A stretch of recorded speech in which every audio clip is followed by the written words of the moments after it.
Un petit rappel sur les tenseurs d'ordre 4, par exemple. Ça peut se représenter tout à fait, hein, puisque un tenseur d'ordre 4, donc il y a 4 petites barres comme ça, eh bien, c'est un tenseur qui a 4 indices, et derrière, il y a une base tensorielle avec le produit tensoriel de 4 vecteurs. Hop, hop, hop, hop, hop. OK. Voilà. Et EL. Donc, ce truc-là, alors je ne vais pas tout le détailler, hein, parce que c'est un petit peu long, hein, mais c'est la somme sur I, de la somme sur J, de la somme sur K, de la somme sur L, de la même chose, c'est-à-dire A, I, J, K, L, E, I, tensoriel E, J, tensoriel E, K, tensoriel E, L. Je vais juste écrire le premier terme. Le premier terme, c'est A1, 1, 1, 1. E1, tensoriel E1, tensoriel E1, tensoriel E1, plus tous les autres termes qu'il y a. Alors, combien il y a de termes là, dans ce cas-là, si je suis en dimension 3? Ça fait 4 exponentielle 3, non? 4 exponentielle 3. 4 puissance 3, non, pardon, 4 puissance 3. Non, c'est l'inverse en fait. Ah, C'est 3 puissance d 4. exponentielle l'ordre. C'est la dimension fois exponentielle Okay. l'ordre. Donc, ça fait 3 puissance 4, ça fait 81 composantes à écrire. Okay. Ça, c'est un tenseur d'ordre 4. Donc, je n'ai pas tellement de problème pour l'écrire.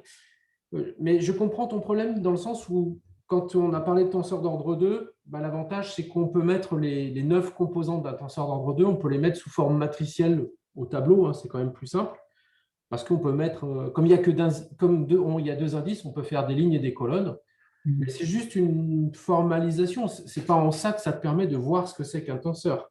Ok, je comprends. Un tenseur d'ordre 4, je te rappelle la définition, c'est que quel que soit un tenseur d'ordre 1, quand tu fais le produit une fois contracté de ce tenseur d'ordre 4 par un tenseur d'ordre 1, ça te donne un tenseur d'ordre 3. C'est ça la définition d'un tenseur d'ordre 4.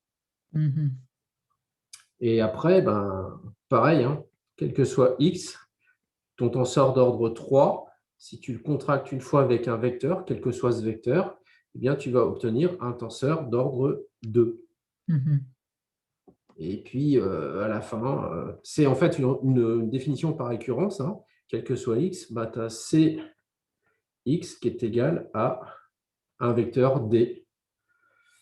Et là, ça, c'est la définition d'un tenseur d'ordre 2, ça, c'était la définition d'un tenseur d'ordre 3, ça, c'est la définition d'un tenseur d'ordre 4, etc. Tu recules encore à gauche, et puis c'est de plus en plus, jusqu'à tomber sur la définition ultime, qui est que, quel que soit x, eh bien, tu as D, une fois contracté à x, qui est égal à E, un scalaire.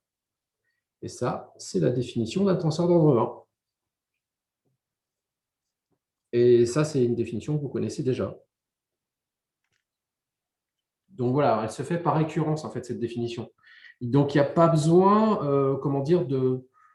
je comprends mal, du coup, le coup de je ne vois pas comment... Tu vois, c'est ça. Par contre, ce que je vois très bien, c'est le fait de dire je ne vois pas comment on fait la contraction. Ça, c'est plus difficile avec des tenseurs d'ordre élevé, quoique pas tellement difficile, parce que si on regarde bien...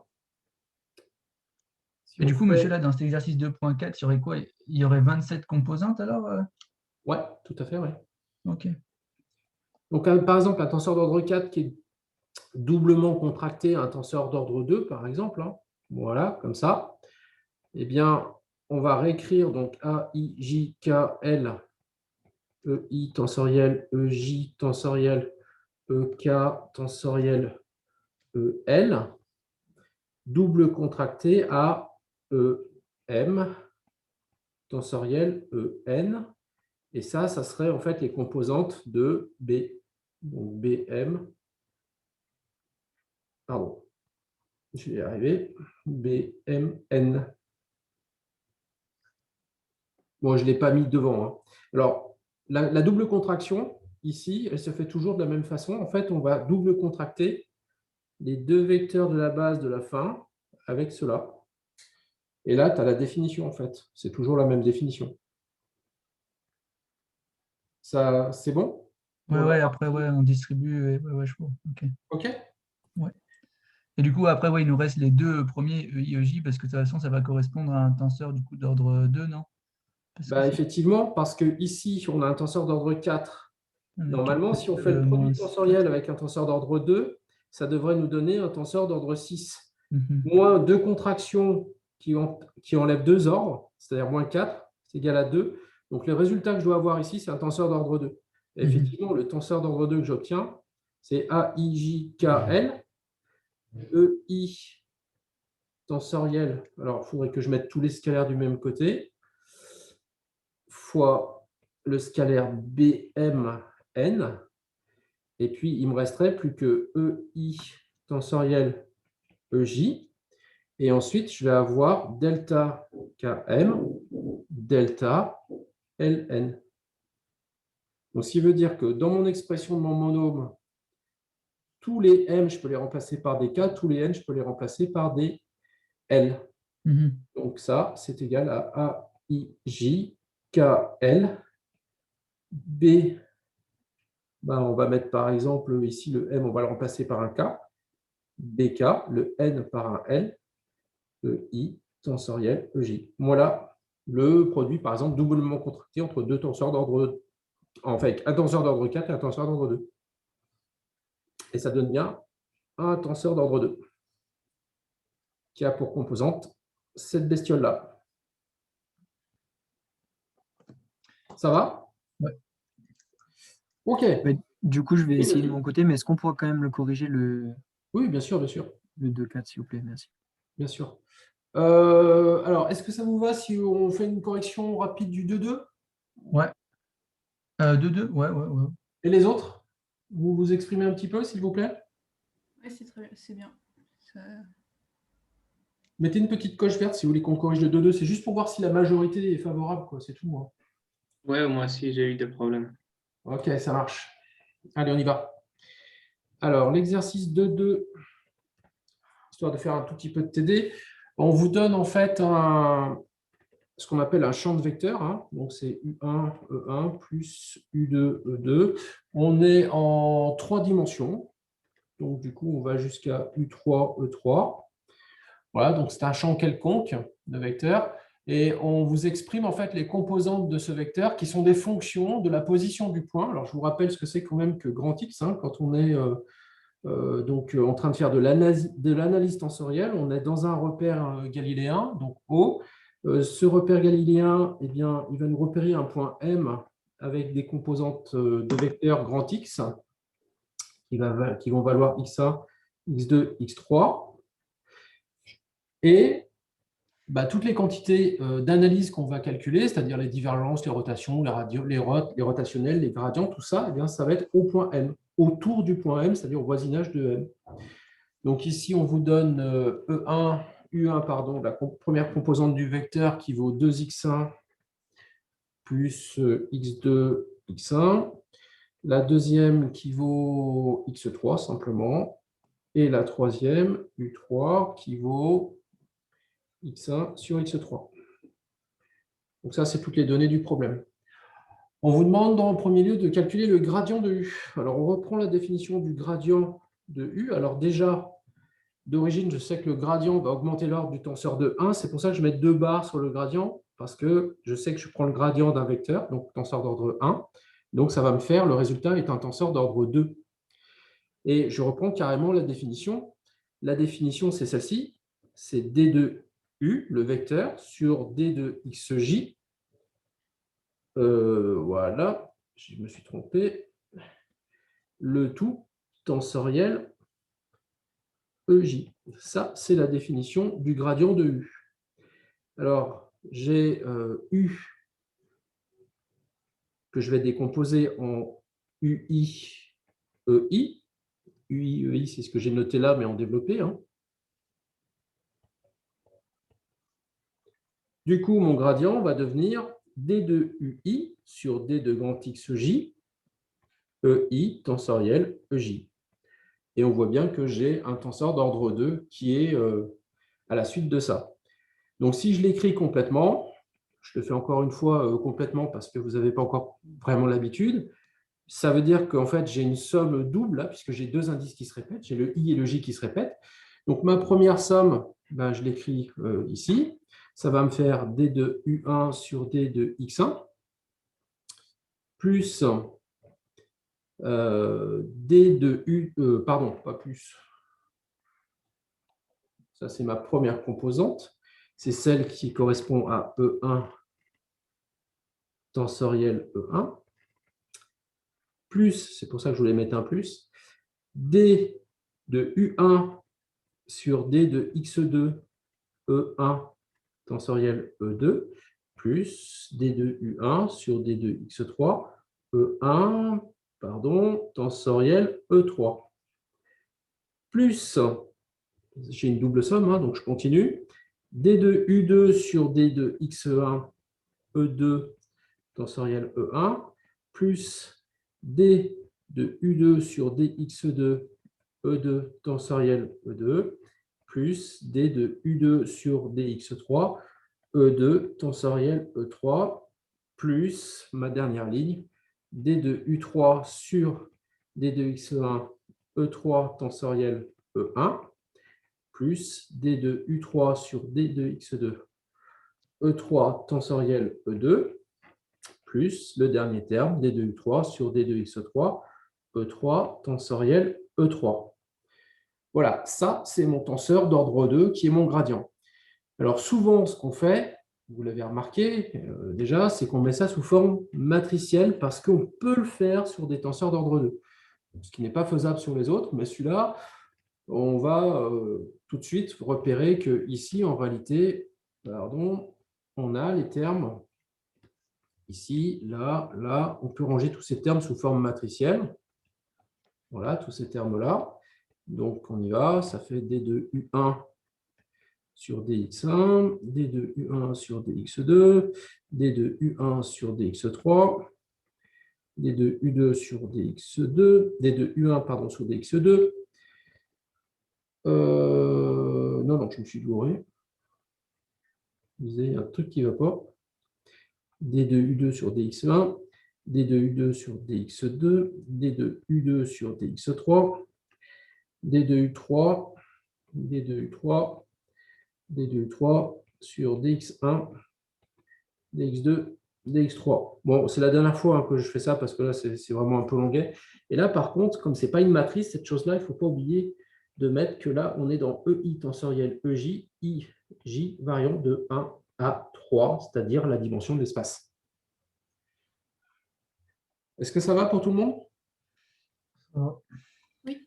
Bon, bah, c'est fini, hein, parce qu'après, vous reprenez l'énoncé et du coup, ben, l'application, alors ce n'est pas une application numérique, mais c'est une application pour l'énoncé, eh bien, vous allez avoir le gradient de U, qui, alors par exemple, le D de U1, bah, ça va faire 2 sur Dx1. Là, vous allez avoir X3, là, X2, 0, 0, 1, 1 sur X3, 0 et moins X1 sur X3. Voilà, ça c'est le gradient de U qui est défini comme au début de l'énoncé.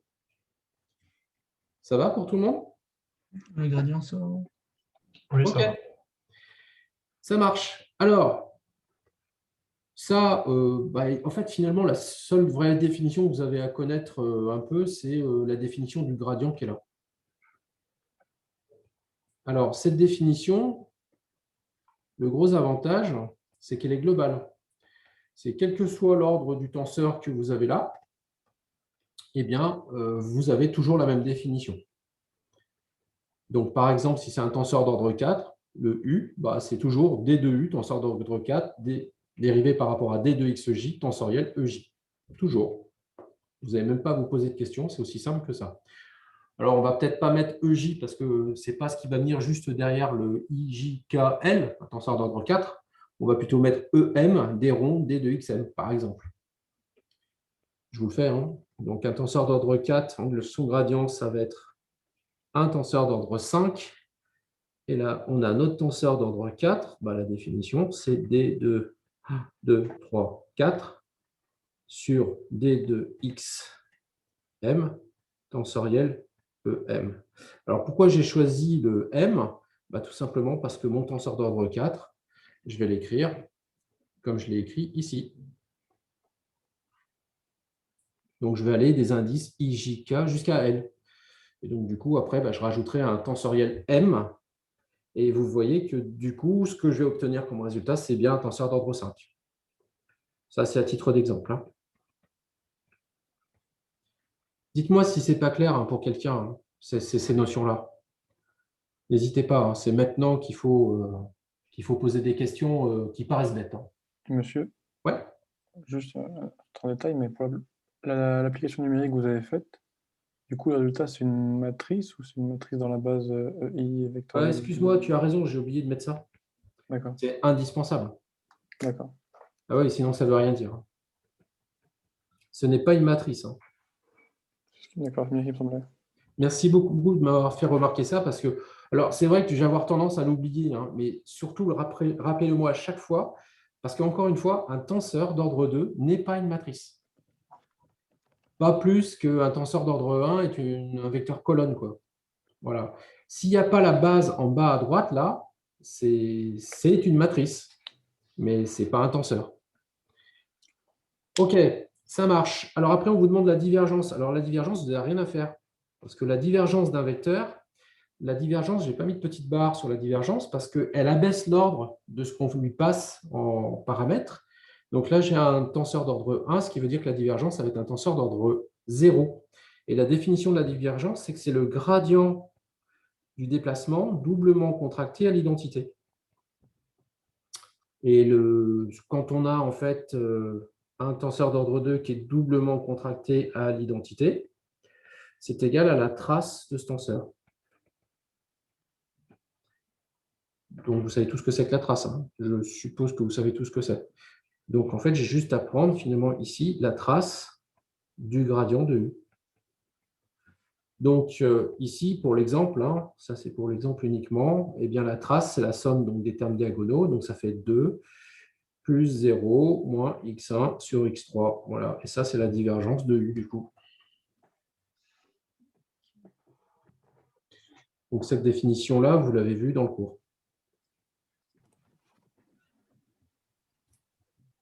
OK. Alors, un peu plus compliqué, mais guère plus. Monsieur, Oui? quand vous avez dérivé x1 sur x3 par rapport à x3, vous avez trouvé que ça faisait moins x1 sur x3? Alors, on reprend Pas cette moins dessus. x1 sur x3 au carré? C'est quand j'ai dérivé U3 par rapport à X3. Ouais. Ah oui, j'ai oublié un carré, oui, tu as tout à fait raison. Hop là, merci beaucoup. Merci. Oui, oui, sinon ça ne voulait rien dire. Merci. OK. Le rotationnel. Un petit peu plus compliqué, la partie rotationnelle. Alors, un rotationnel, c'est comme un Laplacien, ça ne change pas l'ordre de ce que vous lui rentrez en paramètres. Donc, ce qui veut dire que le rotationnel d'un vecteur, c'est aussi un vecteur. La définition du rotationnel, c'est moins état, qui est le tenseur d'orientation, doublement contracté au gradient de U. Alors, on va utiliser cette relation-là parce qu'on a déjà utilisé, en fait, on a déjà calculé le gradient de U, donc ça permet d'aller un peu plus vite. Maintenant, il faut juste savoir, il ne faut pas oublier ce que c'est que état. Alors, état, c'est un tenseur dit d'orientation qui est égal à epsilon ijk, EI, tensoriel EJ, tensoriel EK. Donc, cette bestiole-là, en fait, ce sont les composantes d'un tenseur d'ordre 3. C'est ce qui s'appelle, ça, c'est le symbole de Levi-Civita. Et donc, si vous avez, par exemple, epsilon 1, 2, 3, bah, ça, c'est égal à 1, plus toutes les permutations possibles. Donc, par exemple, epsilon 3, 2, 1, c'est aussi égal à 1, etc. Et si vous avez simplement une inversion dans un indice, par exemple, epsilon 2, 1, 3, bah, ça, c'est égal à moins 1, plus toutes les permutations correspondantes. Si vous avez deux indices qui se répètent, par exemple epsilon 2, 2, 1, ça fait systématiquement 0, etc. Donc, je vous en avais déjà parlé la dernière fois de celui-là. Donc, on y va pour notre rotationnel. Alors, on va repartir, je vais refaire une démonstration un petit peu générique, hein. Le gradient de U, on a trouvé tout à l'heure, par exemple, que c'était donc ici, on va l'appeler D2, on va l'appeler D2UL sur D de XM EL tensoriel EM de manière générique. Donc, ce qui veut dire que si je veux appliquer le rotationnel, j'ai juste à écrire la définition. Donc, moins epsilon I, J, K, EI, tensoriel EJ, tensoriel EK, doublement contracté à D2UL, D2XM, EL, tensoriel EM. Donc, à la fin, on rassemble tous les scalaires du même côté. D de UL sur D de XM. Et il va me rester EI tensoriel EJ doublement contracté avec EL tensoriel EM. Cette bestiole-là, là, ici, ça, vous connaissez le résultat. Ça fait delta IL delta JM. Donc ça va être égal à moins epsilon I JK. Je peux remplacer tous les L par des I, D de UI, et tous les J, pour tous les M par des J, donc D de XJ. Il y a un truc qui ne va pas. Non, j'ai oublié un bout là. Ouh là là, c'est tout faux. On recommence. Désolé. Il fallait m'arrêter là. Je me disais, il y a un truc qui cloche. J'ai oublié un bout. Ici, là, j'ai oublié le EK.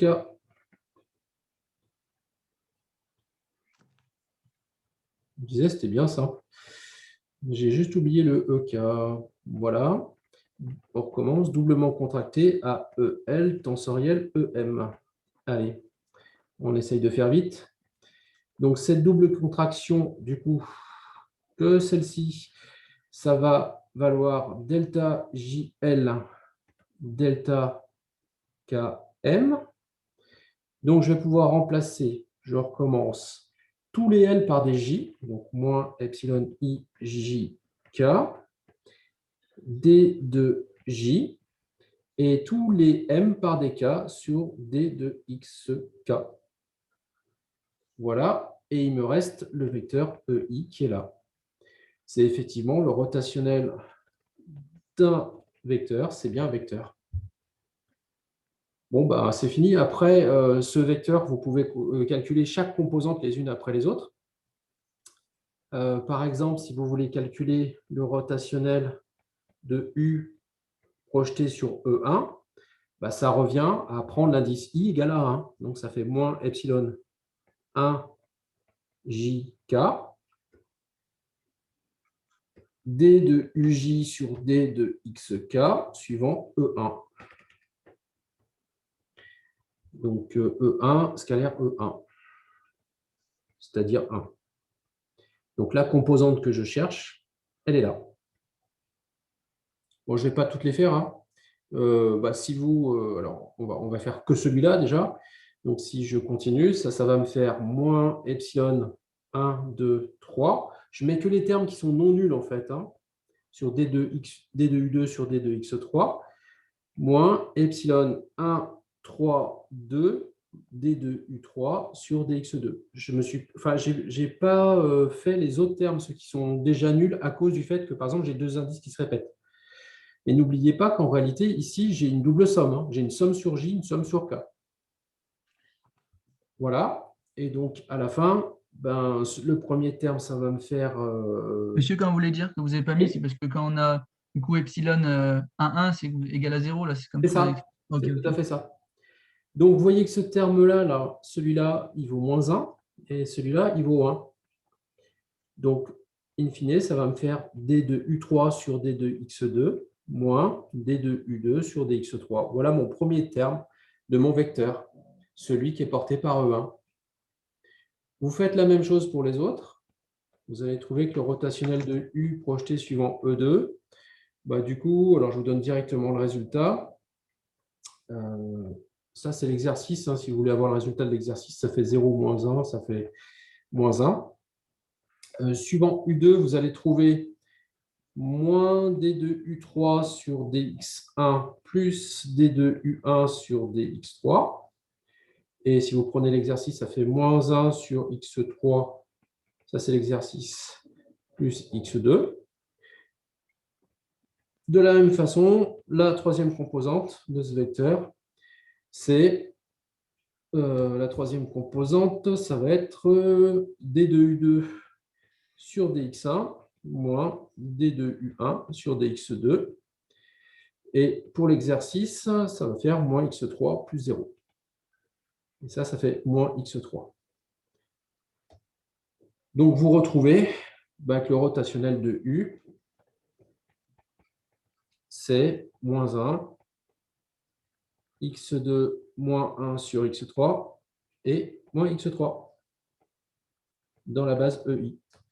C'est pareil, mes vecteurs, il faut que vous repreniez si je ne mets pas la base, parce que ce n'est pas une matrice colonne, c'est vraiment un vecteur, donc un tenseur d'ordre 1. Donc ça, c'est indispensable quand vous écrivez. Dès que vous écrivez quelque chose sous forme de composante, ça veut dire qu'il faut que vous mettiez la base dans laquelle vous êtes en train de les déterminer. Ça va pour tout le monde? Ça va mieux, oui. Ok, on peut enchaîner sur le 2-3? Oui, Ouais, ça va. mais du coup, tant que c'est en base, enfin, que c'est un tenseur d'ordre 1, on Ouais. peut continuer à le faire comme un produit tensoriel, un C'est-à-dire? produit vectoriel, pardon. Je me perds. Oula, j'ai pas compris. Tu peux me redire? Puisque là, on n'a qu'un tenseur d'ordre 1, Le est-ce U, que oui. plutôt que de faire toute l'opération avec l'opérateur de Levi-Civita, on peut le faire avec le produit vectoriel, Ah oui, tu veux dire ce qu'on t'a comme on appris, faisait avant, quoi. effectivement. Oui, tu peux, bien sûr. C'est qu'une technique de calcul, en fait. Hein. Là, ce que je t'ai montré là maintenant, tu peux l'appliquer sur un tenseur de n'importe quel ordre. Et tu ne pourras plus appliquer ta règle de calcul sur un tenseur d'ordre 2. Par exemple, si tu veux chercher le rotationnel d'un tenseur d'ordre 2, ta règle de calcul, elle ne va pas marcher. Hein. En fait, ce qui est très important, c'est que vous arriviez à bien cerner ce qui est de l'ordre de la règle de calcul, comme ce que tu viens de dire, et de l'ordre de ce qui est des définitions réelles des différents opérateurs. Ça, c'est très, très important. Encore une fois, quand vous étiez plus petit, on vous a donné des règles de calcul. Je vous donne un exemple très simple. On vous a dit, voilà, vous avez deux matrices comme ça, vous les posez l'une à côté de l'autre, et vous prenez les éléments qui sont ici, là, sur cette ligne, et vous les multipliez par les éléments qui sont sur cette colonne, et là, ça va vous donner une matrice dont le résultat, vous allez le mettre ici. Une fois que vous aurez tout sommé, c'est le produit. Ça, c'est typiquement une règle de calcul. Mais ce n'est pas du tout ce qu'on fait en réalité, par exemple, quand on programme, ou ce n'est pas du tout ce qu'on fait quand on écrit ça sous forme de l'algèbre tensorielle. On est en train d'écrire ça. Ça, c'est égal à AIK BKJ. EI tensoriel EJ. Voilà. Le résultat, je vous le donne direct, mais vous pouvez le calculer. Ça fait AIK BKJ. Donc, ça, en programmation, c'est très vite. Ça veut dire que pour chaque indice I et J, vous allez faire une somme sur K qui est égale à 1 à la nombre de dimensions de AIK BKJ. Donc ça, c'est une boucle en fait. Et pour chaque indice I, chaque indice J, vous allez faire cette boucle et vous allez obtenir directement votre résultat du produit dit matriciel, qui est en fait ni plus ni moins qu'un produit contracté de deux tenseurs d'ordre 2. Vous voyez, il faut bien distinguer. Du coup, j'ai pas du tout, vous voyez, quand j'écris ça, là, je n'ai pas du tout besoin de savoir qu'il faut que je prenne une ligne, que je multiplie par une colonne. Encore une fois, ça, c'est une astuce de calcul. C'est une astuce visuelle pour apprendre aux petits-enfants à calculer les quantités. Vous n'en avez plus besoin de ces astuces. C'est une question par rapport à ces histoires d'écriture, en fait. Par rapport à la démonstration qui nous attendait à la première question, c'était en écriture des calculs vectoriels ou en écriture avec les notations qu'on a fait avec les calculs tensoriels? Alors, tu m'as un peu perdu, donc tu parles de quel exercice? Les premiers exercices déjà, avec les démonstrations. Tu peux me donner le numéro, ça m'aidera quand même. D1, le D1. Le 2-1? Oui. Ah, d'accord, le 2-1. Ouais. Tu peux faire les deux. Tu peux faire les deux. Ah, d'accord, ça marche, oui. Ouais, tu peux le faire. Alors, en intrinsèque, ce n'est pas facile. Hein. Les démonstrations en intrinsèque sont un peu délicates Par contre, dans ce cas-là, le mieux, c'est de passer en indiciel. Mais du coup, ta démonstration est un petit peu moins générale parce que tu vas être obligé de dire dans quelle base tu te situes. Et entre autres, en général, quand on veut faire la démonstration, on se met dans des bases orthonormées, donc classiques, et qui ne bougent pas. Parce que le problème, en fait, du gradient, qui est là, c'est que là, en réalité, ce que j'ai fait ça. J'avais UL, EL ici, à dériver. Vous voyez? Tensoriel EM. Et là où ça commence à se compliquer, c'est si le EL ici, il n'est pas constant, c'est-à-dire qu'il dépend du XM, ce qui est tout à fait possible. Hein, c'est exactement la définition d'une base mobile. Vous prenez par exemple un repère cylindrique, eh bien, les vecteurs vont dépendre de la position du point. Et donc, à ce moment-là, ça devient compliqué parce que ce produit-là, quand je vais le dériver, bah, ça va me faire UL des ronds de EL sur DXM plus EL des ronds de UL sur DXM. Donc là, ça complique nettement les calculs. Donc, vous voyez, ça dépend vraiment de la base dans laquelle vous êtes en train de vous placer. C'est vrai que c'est une habitude quand on veut faire des démonstrations, comme par exemple pour démontrer le rotationnel du gradient de U. Non, c'est du gradient de T qui est un scalaire qui est égal systématiquement à 0. Eh bien, quand on veut faire cette démonstration, on se met dans une base cartésienne pour simplifier les choses. Mais le résultat qu'on trouve n'est pas si générique que ça. Si on voulait vraiment démontrer de manière générique ça, il faudrait le faire en intrinsèque, cette démonstration. Ce qui n'est pas simple. Hein. Est-ce que ça répond à ta question? Oui, ça répond à ma question, merci. Ça marche. OK. Donc, je vous propose qu'on passe au 2-3. Donc, l'exercice 2-3, pour moi, il n'a pas beaucoup d'intérêt, mais on va quand même le faire. Hein. Pourquoi? Parce qu'on calcule rarement le gradient d'un tenseur d'ordre 2, si ce n'est pour en calculer sa divergence. Voilà. Et en général, ce qu'on cherche à calculer, c'est plutôt la divergence de sigma, entre autres. Hein. Et ça, c'est effectivement le gradient de sigma, donc qui est un tenseur d'ordre 3, doublement contracté à l'identité. Mais comme on sait calculer la divergence d'un tenseur d'ordre 2 directement, puisque vous avez la définition, c'est vrai qu'en général, on ne le fait pas. Bon, là, c'est vraiment purement pour l'exercice. On vous donne un tenseur, sigma, un tenseur d'ordre 2, donc qui vaut en composante x1, x1, x2, x1, x3, x2, x1, x2 et x3 au carré, x2 et pas de composante ici. Et tout ça dans une base orthonormée EI tensorielle EJ. Le gradient, bah, vous prenez la définition. Le gradient, c'est un tenseur d'ordre 3. Bah, il vaut d de sigma ij sur d de xk dans une base orthonormée EI tensorielle EJ tensorielle EK. J'ai fait un raccourci, hein, je ne vous ai pas explicité. Et si vous voulez, encore une fois, comme c'est le début, j'aurais pu vous écrire ça. Et vous voyez que c'est équivalent à ce que je viens de vous écrire, à la condition que je sois dans une base fixe, c'est-à-dire un repère euclidien, qui ne dépend pas de la position de mon point. Et donc, du coup, les vecteurs EI, EJ, eh bien, eux, ne sont pas dérivés par rapport à XK. Vous voyez bien cette nuance-là? Ça, c'est vraiment très, très important, hein, cette chose-là. Ici, on va toujours être grosso modo en base orthonormée, sauf de temps en temps. Et quand on ne le sera pas, on sera par exemple en base sphérique ou en base cylindrique. Bah, vous n'allez pas beaucoup vous embêter, on va vous donner un formulaire et vous allez simplement appliquer les formules du formulaire. Mais sachez que vous seriez capable de les retrouver, en fait, ces formules, sans problème. OK. Donc, si vous regardez bien ce que j'ai à faire ici, eh bien, c'est de regarder ce qui se passe. Donc, suivant, on va calculer tout simplement les composantes qui nous manquent, c'est-à-dire celles qui sont en K ici. Parce qu'en fait, les sigma ij, on les connaît, hein, ils sont là.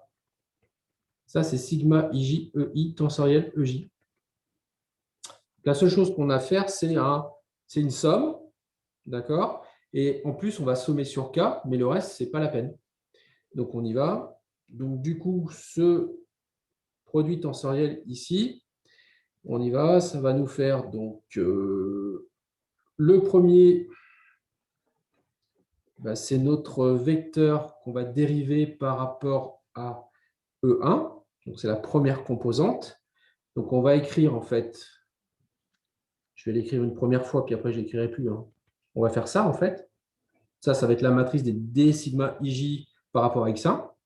Et puis là, on va mettre EI tensoriel EJ tensoriel E1, plus, etc., tous les autres termes. Donc, on prend la matrice qui est juste au-dessus, là, et on dérive par rapport à X1 toutes ces composantes. Ça va nous donner 1, X2, X3, 0, X2, 0, 0, 0, 0. Hop là. Et ça, c'est l'élément qui est dans la base EI tensoriel EJ tensoriel E1. Je fais pareil pour le deuxième. Donc le deuxième, si je l'écris ici, c'est D de sigma IJ sur D de X2. Là, cette fois-ci, je vais être dans EI tensoriel EJ tensoriel E2. Donc on y va. Plus, donc je reprends mon même sigma IJ qui est là-haut, mais cette fois-ci, je dérive par rapport à X2. Donc là, j'ai 0, là, j'ai X1, j'ai 0, 1, X1, 0, 1, 0, 0. Et ça, c'est les composantes de EI, tensoriel EJ, tensoriel E2. Pareil pour la dernière. Je ne l'ai pas écrite. Hein. Donc là, je dérive par rapport à X3. Donc ça fait 0, 0, X1, 0, 0, 2X3 et 0, 0, 0. Et ça, c'est les composantes suivant EI tensoriel EJ, tensoriel E3. Donc, c'est une façon, on va dire, très commode de le faire. Donc, vous voyez que ici, j'ai 9 fois 3, j'ai 27 composantes. C'est normal parce que je suis dans un espace de dimension 3. 3 fois 3, 9. 9 fois 3, 27. C'est ça. Donc, du coup, je dois avoir 27 composantes. Mais 27 composantes, elles sont là. 1, 2, 3, 4, 5, 6, 7, 8, 9. Fois 3, 27. 27 composantes pour mon gradient du tenseur sigma. Alors, je ne vous le détaille pas, hein, parce que sinon, c'est un peu trop long. Mais si je veux, par exemple, la composante, je dis n'importe quoi, E1 tensoriel, on va chercher, par exemple, la composante, allez, on va en chercher une, la composante E1 tensoriel E2 tensoriel E2. Voilà, cette composante-là, eh bien, elle est ici.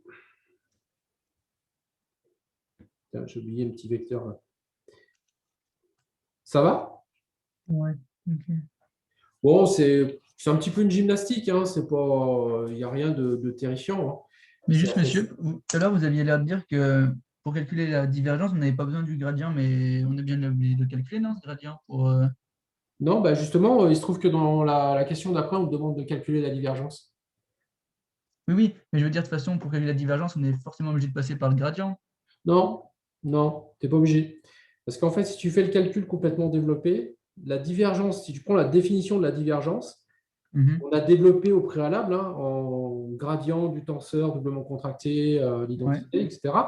Tu vas trouver que c'est simplement D de sigma IJ sur D de XJ EI. C'est ça la divergence. Grâce au doublement contracté? En fait, on a développé complètement le produit que j'ai présenté là-haut, celui-là. Là. Ouais. Et effectivement, Ah oui, oui, ok. On va trouver ça. Donc, si tu veux, il se trouve que là, dans ce cas-là, on peut continuer à développer. On va trouver que la divergence… Alors ça, vous pouvez le démontrer. Hein. Ça, c'est exactement la même chose que le gradient sigma IJ, doublement contracté à l'identité. C'est la même chose. Donc ici, j'ai un tenseur d'ordre 3. Là, j'ai un tenseur d'ordre 2. Donc, si je faisais le produit tensoriel non contracté, ça me donnerait un tenseur d'ordre 5. Mais je vais lui retirer 2 fois 2 contractions.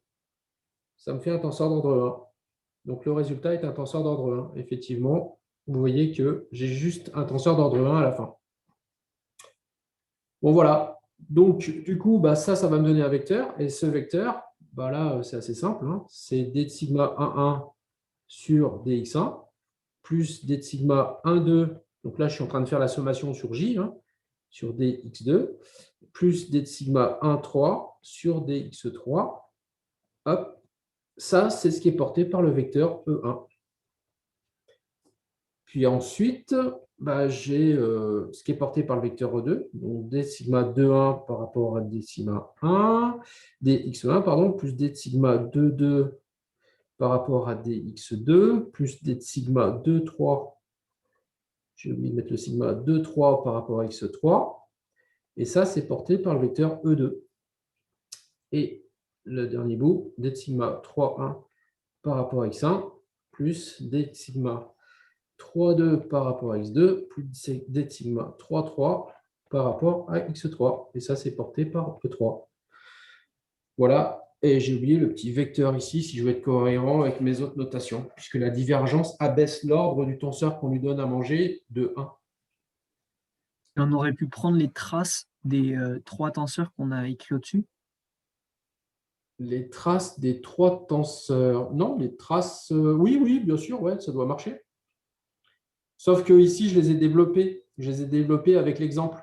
À partir de là, en fait, c'est plus générique, c'est l'exemple. Oui, on aurait trouvé la même chose. Là, pour l'instant, là, je ne l'ai fait que de manière générique. Je n'ai pas encore fait l'exemple. Hop, c'est là où je peux faire l'exemple maintenant.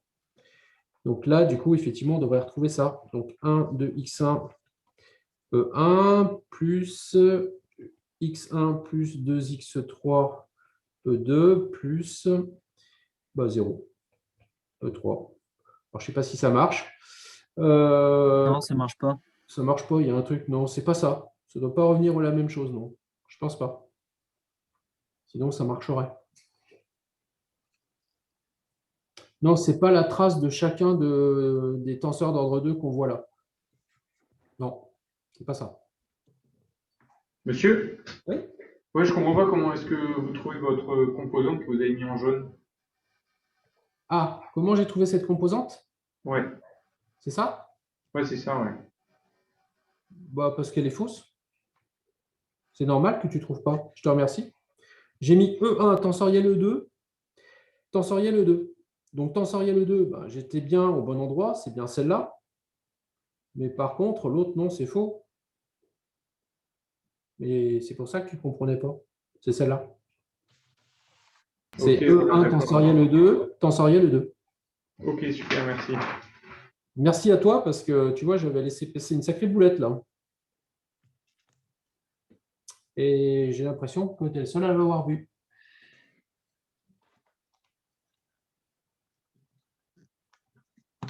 Tout va bien pour tout le monde? Ça va. Ok.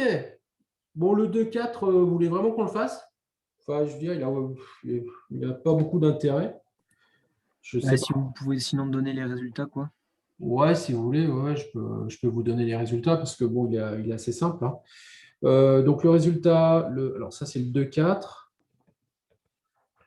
Grosso modo, vous appliquez les définitions, vous faites les calculs numériques, hein. Donc le L, qui est un tenseur d'ordre combien? D'ordre 3, c'est ça? 3. Alors, le L, qui est un tenseur d'ordre 4, qui est doublement contracté à A, qui est un tenseur d'ordre 2. Le résultat, je trouve, déjà, on peut déjà vérifier ce qu'on devrait trouver. On devrait trouver 3 plus 2, 5, moins 4, 1. On devrait trouver un vecteur. Et on va trouver un vecteur qui vaut 10 E1 plus 8 E2. Ça va? Ouais. Et Non, puis mais ensuite, tant pis. il y a le L, tenseur d'ordre 3, qui est une fois contracté avec un vecteur A, qui est donné, qui vaut 2,1 plus E2. Donc là, 3 plus 1, ça fait 4, moins une contraction, donc ça fait, j'enlève 4 moins 2, puisque ça fait une contraction, ça fait 2, ça doit me donner un tenseur d'ordre 2. Et donc le tenseur d'ordre 2 en question, moi j'ai trouvé 4E1 tensoriel E1, plus 4E1 tensoriel E2, plus 10E2 tensoriel E1, et plus 6 E2 tensoriel E2. Donc, je n'ai que 4 composantes parce que c'est un tenseur d'ordre 2, mais dans un espace de dimension 2. Dans un espace de dimension 2, ce tenseur d'ordre 2 n'a que 4 composantes. Donc, je peux l'écrire sous forme matricielle, comme c'est un tenseur d'ordre 2. Ça vaut 4, 4, 10, 6, et je suis dans EI tensoriel EJ. Attention, IJ variant de 1 à 2. Le 2 qui est là, c'est la dimension de l'espace, hein, toujours. Faites attention à ne jamais confondre l'ordre d'un tenseur avec la dimension de l'espace, hein. Ça n'a strictement rien à voir. L'ordre du tenseur, grosso modo, pour faire simple, va vous donner le nombre d'indices que vous avez dans votre tenseur pour chaque composante, alors que la dimension de l'espace, c'est le nombre duquel votre indice va varier de 1 à 7 dimensions. Donc vraiment, il n'y a aucun lien entre les deux. Si vous confondez dimension de l'espace et ordre des tenseurs, replongez-vous très vite dans le cours parce que ça veut dire que vous n'avez pas tout compris. Bon, je dis ça au cas où, hein. Peut-être que ce n'est pas le cas du tout ici, hein. Monsieur, Ouais. du coup, le produit doublement contracté, la forme qu'on devait avoir à la fin, est-ce que c'est bien L, IJK, A, JK, selon EI? Alors, tu parles de quel exemple? Parce que c'est un petit A ou un grand A dont tu parles? C'est le grand A. 2, 4, L doublement contracté à grand A. Eh bien, regarde, c'est simple. L, I, J, K, ça, c'est grand L. Il est avec EI, tensoriel EJ, tensoriel EK. Il est doublement contracté à A, L, M, par exemple, E, L, tensoriel EM. Donc, ce truc-là, ça fait L, I, J, K, A, L, M. Il me reste plus qu'à contracter donc EJK, E tensoriel EK avec EL tensoriel EM. Et ça, si je ne me trompe pas, ça va me donner delta JL. Non. Si, delta JL, delta KM. Et donc à la fin, il ne faut quand même pas que j'efface tout. Il reste quand même EI là, que j'ai pas, oui, je ne l'ai pas touché. Et donc du coup, je peux virer tous mes L et les remplacer par des J. Donc ça fait L, I, J, K. A, J, et le M, je peux le remplacer par K, JK. Et le tout porté par EI. Voilà. Donc, si Ok, par exemple... j'ai bien trouvé ça, mais après, je n'arrive pas à faire l'application numérique, si vous voulez. Quelle application numérique? Ben, avec l'exemple, quoi, avec les vecteurs. Ah, regarde, c'est tout marqué ici. Donc, ça veut dire, supposons qu'on veut trouver le 10 là. Donc, on va prendre I égale 1. Donc, ça fait L1 JK A JK. D'accord? Fois E1. Ça va nous donner donc ce qu'on cherche. Ça va nous donner le 10. Qu'est-ce que c'est que ce machin-là? Bah, c'est L1. C'est une somme de L1. Alors, il y en a deux, puisqu'il y a deux indices qui se répètent. Il y a le J et le K. Donc, il y a une somme pour J égale 1 à... c'est la dimension de l'espace, c'est 2, hein, c'est ça? Ouais. C'est 2. Pour K égale 1 à 2, de L1 JK à JK. Ça va te faire 10.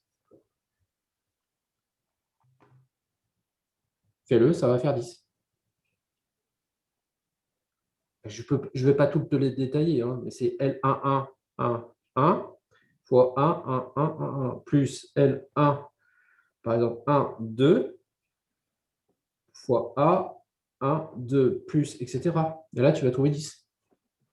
Ça va? Oui, mais tout à l'heure, vous avez mis en gros que l'indice. Comment dire? Là, vous avez mis que c'était le premier indice qui ne bougeait pas, qui était fixe là, L1 Oui, parce JK. que je suis en train de calculer la composante suivant E1. Oui, Mais pourquoi après, ce j'en serait ai pas d'autres. K qui est fixé et. Mais parce que, Oui, ici, oui, ok. en réalité, l'indice qui se répète, c'est celui qui va me permettre, il est là, hein, de calculer ça. En fait, il va me permettre de calculer le 10 qui est là et le 8 que j'ai trouvé là.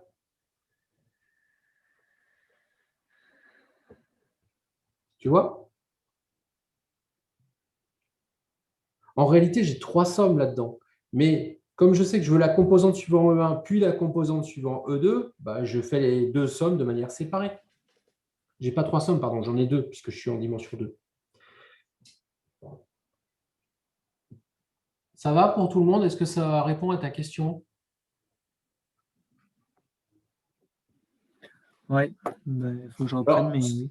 Ça, c'est une façon de faire. Hein. Alors, il y a encore une autre façon de faire que moi, je trouve encore plus simple. Hein. C'est carrément d'écrire. Vous écrivez tout simplement tout en ligne, comme ça.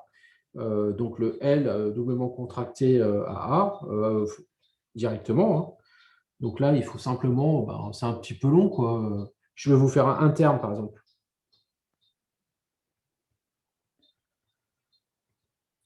Mais disons que c'est un peu dommage parce que du coup, vous allez répéter plein de fois le même calcul. Par exemple, vous avez 2, 1 tensoriel E1, tensoriel E1, hop, plus plein d'autres termes. Voilà, et tout ça, vous allez contracter ça à A. Et A, c'est 4 fois E1 tensoriel E1 plus plein d'autres termes. D'accord? Donc, typiquement, le premier terme, j'ai oublié la double contraction. Le premier terme que tu vas avoir, celui de E1 tensoriel de E1, pardon, ça va être 2 fois 4 fois E1 tensoriel E1 tensoriel E1, doublement contracté à E1 tensoriel E1 tensoriel E1, plus tout plein d'autres termes. Donc ça, c'est égal à 8 fois E1 plus d'autres termes. On avait trouvé quoi? On avait trouvé 10. Donc, j'ai dû me planter quelque part. Pourquoi je me suis planté? Bah oui, pardon, excusez-moi, il y en a d'autres en fait de termes en E1. Il y en a d'autres, effectivement. Parce que je vais avoir par exemple les E1 tensoriel E2 fois E2 tensoriel E2, et ça va me faire encore un vecteur suivant E1. Les E1 tensoriel E2 doublement contracté avec la composante E2 tensoriel E2, ça va me faire aussi quelque chose suivant E1. Ça va? En fait, vous avez plusieurs façons d'obtenir le résultat. Et à chaque fois, vous devez trouver la même chose. OK. Quelle heure est-il? 15 heures. Il faudrait que j'avance un tout petit peu plus vite. Ça marche. Les exercices, le 2,5. Alors, le 2,5, les propriétés remarquables, j'ai trouvé des façons très propres de les démontrer.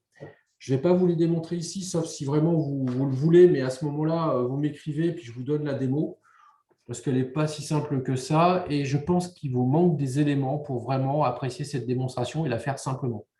Donc, on va laisser tomber. Après, le 4, c'est que des vérifications, je vous les laisse faire.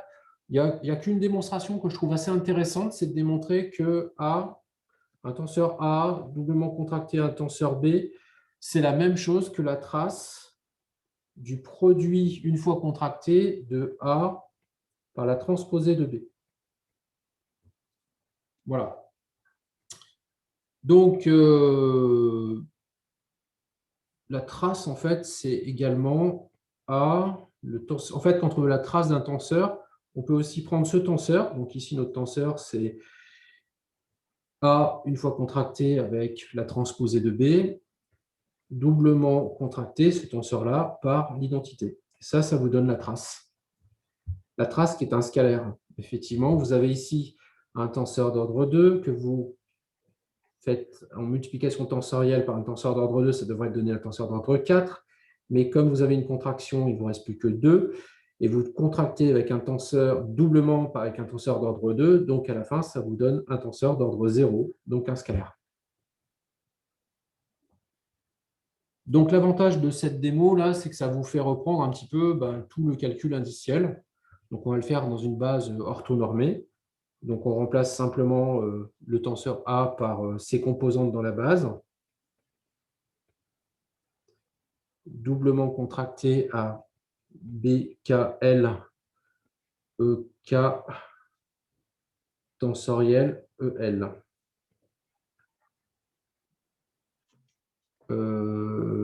Qu'est-ce que j'ai fait là? Oui, c'est ce que je cherche en fait. Ouais, tout à fait, c'est ce que je cherche. Donc, ça, c'est simplement pour calculer le terme de gauche. Comme on vous demande de le vérifier, c'est assez simple de le faire comme ça. Donc, si vous mettez donc tous les scalaires du même côté, vous avez AIJ, BKL, et il vous reste EI, tensoriel, EJ, doublement contracté à EK, tensoriel, EL. OK, ça vous donne AIJ, BKL. Et ici, il va vous rester delta IK et delta JL. Donc, ça va vous donner AIJ, BIJ. Voilà. Ça, c'est la définition donc, du produit doublement contracté. Et donc, c'est une somme double. Hein. Somme sur I égale 1 à la dimension de l'espace, de somme sur J égale 1 à la dimension de l'espace de AIJ, BIJ. Si vous avez deux tenseurs d'ordre 2, ça revient à faire la multiplication de terme à terme. Comme ça, vous faites la multiplication ici et vous additionnez tous les termes, donc vous obtenez un scalaire. C'est l'addition de tous les sous-produits terme à terme de vos deux tenseurs d'ordre 2. Voilà. Ça marche. Maintenant, si on calcule A une fois contracté avec la transposée de B.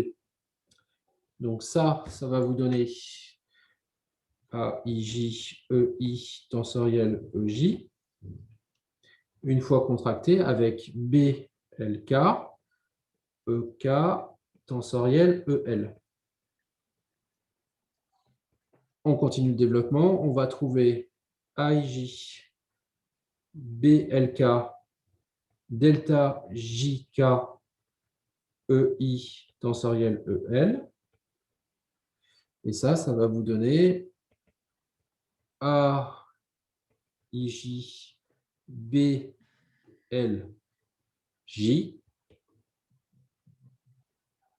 EI, tensoriel, EL. OK? Ensuite, on va calculer le A doublement contracté à B, mais on va le doublement contracter, une fois contracté à B, c'est ce que j'ai calculé au-dessus, mais doublement contracté à l'identité. Ça, c'est pour avoir la trace. Donc, ça fait, on reprend ce qu'on a au-dessus, AIJ, BLJ, EI, tensoriel, EL, doublement contracté à l'identité. Alors, l'identité, c'est simple. Ça peut s'écrire, par exemple, EK, tensoriel, EK. Ça, c'est l'identité. Et donc, ça nous fait AIJ, BLJ, delta IK, delta LK. Donc, ça va me faire AIJ, BKJ. Non, attendez, je me suis trompé. Non, le I est remplacé par le K. Ça donne AKJ, BKJ. C'est strictement équivalent à AIJ, BIJ. C'est pareil. Parce que le K est un indice muet, donc je peux très bien mettre un I à la place, par exemple, à ce niveau-là. Et donc, je retrouve bien la même chose qu'ici. Est-ce que je l'avais noté, le truc que j'ai retrouvé tout à l'heure? Là. Hop là.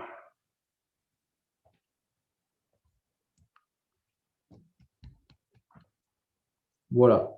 Bon, très honnêtement, c'est une gymnastique, hein. C'est pas tellement compliqué. C'est-à-dire qu'une fois que vous avez compris le truc, ça va assez vite. Bon, notre but, ce n'est pas vraiment que vous soyez des professionnels du calcul tensoriel, ce n'est pas ça. Hein. On veut simplement que vous puissiez l'utiliser simplement. Et puis, si vous trouvez ça plus simple, quand vous avez des tenseurs d'ordre 2, par exemple, de faire des produits matriciels pour faire vos démonstrations, bien sûr, vous avez le droit de le faire. Hein. mais c'est vous priver en fait d'un outil qui est quand même assez puissant. Donc, c'est un peu dommage. Autant apprendre tout de suite à l'utiliser de façon à ce que vous soyez un petit peu à l'aise par la suite. Mais encore une fois, ce n'est pas une obligation, hein. Quand on vous écrit ça, voilà, et qu'on vous donne en plus les composantes du tenseur, bah, vous faites le produit matriciel. Donc là, vous avez quand même une petite base hein, qui est là, hein. Mais vous faites le produit matriciel de ce tenseur par vecteur, et puis voilà, et ça, vous savez faire. OK. Et ça, le résultat, bah, ça va vous donner un autre vecteur. Voilà. Est-ce que vous avez des questions sur tout ça? Cet aspect-là? J'aimerais bien qu'on ait le temps de faire un petit peu de méca, comme la dernière fois. Est-ce que ça vous va? Et puis, alors l'idée de vous faire de la méca maintenant, c'est parce que je trouve que les exercices de TD qui vont arriver, qui sont des exercices très bien, hein, mais ils tombent un peu comme un cheveu sur la soupe parce qu'on ne sait pas d'où ça vient en fait. Et j'aimerais bien profiter du fait qu'on est dans on va dire un état un peu bizarre, c'est-à-dire où vous n'avez pas vraiment de cours magistraux, vous devez apprendre par vous-même, etc. J'aimerais bien à chaque fois garder, comme je vous l'avais dit, du temps pour vous expliquer en fait quelle est l'idée du cours. Et l'idée du cours, la dernière fois, je vous l'ai donnée en vous montrant, par exemple, comment on pouvait utiliser le principe des puissances virtuelles pour retrouver ce que vous avez fait donc, au premier semestre en mécanique générale. J'espère que ça, vous l'avez bien compris. Et puis, je vous ai montré aussi que bah, tout peut se déduire de ce premier principe et le principe des puissances virtuelles. Et qu'en plus de ça, du coup, vous n'aviez qu'à choisir une cinématique et automatiquement, toutes les variables duales en puissance ou en énergie bah, sont automatiquement déterminées. C'est-à-dire qu'on a automatiquement l'ordre du tenseur qui doit être associé, on a automatiquement ses unités, et donc derrière, ben, il ne reste plus qu'à dérouler le calcul pour trouver tout ce qui nous intéresse. Donc, si vous n'avez plus de questions sur les exercices de TD qu'on vient de faire, ou même sur le cours, je vous propose de passer dans cette partie-là. Est-ce que vous êtes d'accord?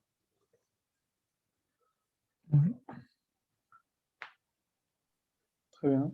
Oui. Alors, ça va vous faire bizarre, hein, parce que j'ai bien peur que d'un seul coup, vous compreniez votre polycope, en fait, si vous avez commencé à le lire un petit peu en diagonale dans toute sa longueur. Sauf que, encore une fois, je vous redis ce que je vous ai dit quand on était en présentiel. Dans le polycope, l'histoire qu'on vous raconte, c'est Blanche-Neige à l'envers, hein. Donc, on commence par la fin et puis on remonte au début. Et là, ce que j'aimerais bien, c'est que vous me disiez, quand je vais vous l'expliquer, si vous comprenez bien l'histoire quand je la raconte à l'endroit. On part comme ça? Ça marche. Allez, c'est parti. Alors, on va reprendre exactement ce qu'on a vu la dernière fois, le principe des puissances virtuelles, qui est très intéressant, effectivement, d'un point de vue formalisme mathématique, hein. Alors, on peut mettre virtuel ou fictif, enfin, peu importe, hein. Voilà, on s'en fiche. Ce principe, on l'a vu la dernière fois pour des éléments solides, c'est que pour un corps, bah, la puissance virtuelle d'accélération est toujours égale à la puissance virtuelle de l'apport extérieur de puissance, donc ce qu'on appelle à juste titre, hein, la puissance des efforts externes, en fait, puisque maintenant vous savez ce que c'est qu'un effort, hein, c'est un conjugué énergétique ou en puissance d'une quantité cinématique, eh bien, on appelle ça la puissance des efforts externes. Alors là, en mécanique des solides déformables, on va être obligé de rajouter un terme. Et le terme qu'on rajoute, c'est une puissance virtuelle des efforts internes. Puissance virtuelle des efforts internes.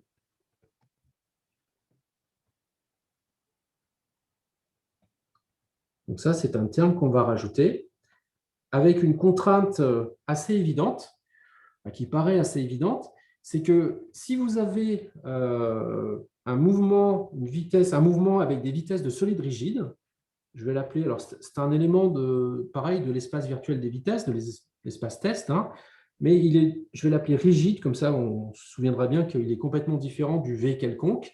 Eh bien, c'est un mouvement où vous avez une translation, une vitesse de translation, plus une vitesse de rotation vectorielle x. Je vous rappelle, hein, x c'est toujours pareil, c'est OM, c'est la position du point. du point sur lequel on est en train de faire notre calcul.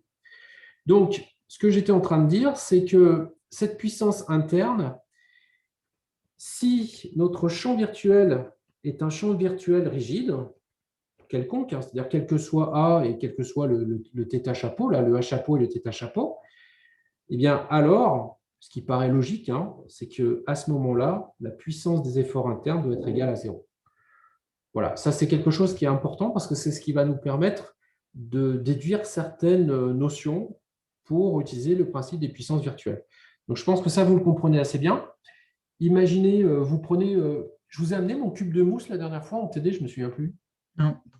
Non. Alors bon, c'est un cube de mousse, donc du coup, c'est un objet déformable. Imaginez que cet objet déformable, je ne fais qu'une translation sur la table et éventuellement une rotation.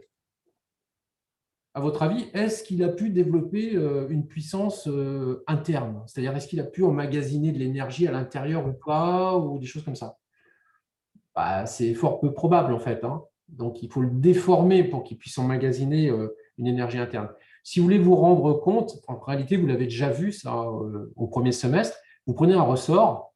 Bon, un ressort, si vous le déplacez par translation, vous faites une rotation dans l'espace, ce n'est pas pour ça que vous allez emmagasiner de l'énergie dedans. Ce n'est pas comme si vous étiez en train de le comprimer. Eh bien, si vous comprimez un ressort, vous allez avoir un terme de puissance interne virtuelle qui va être non nul.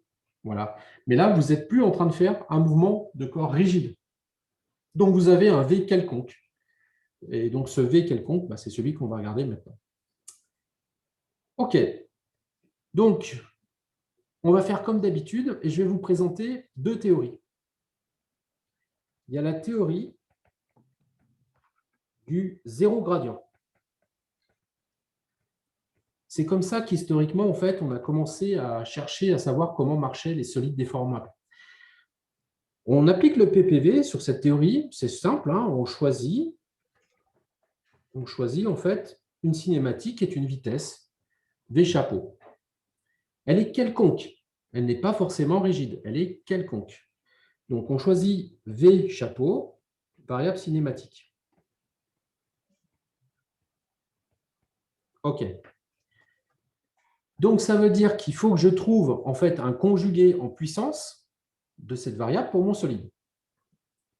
Donc ça, vous êtes capable de me donner en fait toutes les caractéristiques du conjugué en puissance de cette vitesse. C'est ce qu'on appelle la variable sténique. Bon, bah, cette variable sténique, qu'est-ce que ça va être? Bah, déjà, si je veux que ma puissance, alors il faut quand même que je vous dise un truc, ma puissance en fait ici interne, cette puissance interne dans ce cas-là, comme je suis sur un solide tridimensionnel, qu'on a appelé oméga, c'est ma fameuse patate là, il faut que, comme il n'y a aucune raison que cette puissance interne soit la même partout sur oméga, il faut que je découpe en petits sous-domaines D, là, comme ça, et que je calcule en chaque point ma puissance interne. Donc en réalité, quand je vais vouloir calculer ma puissance interne totale de oméga, ça va être l'intégrale sur oméga d'une petite quantité qui va s'appeler petit p interne d de V. Donc en réalité, ça, c'est une puissance, ce sont des joules seconde moins 1, mais par unité de volume, donc mètre cube moins 3. Mètre cube moins 3. Et donc ça, effectivement, c'est une puissance par unité de volume, en fait. OK? Donc du coup, mon petit p, là, ici, si d'un côté, j'ai un vecteur, comme ça, qu'est-ce que je dois avoir de l'autre côté pour avoir un scalaire, déjà, pour commencer?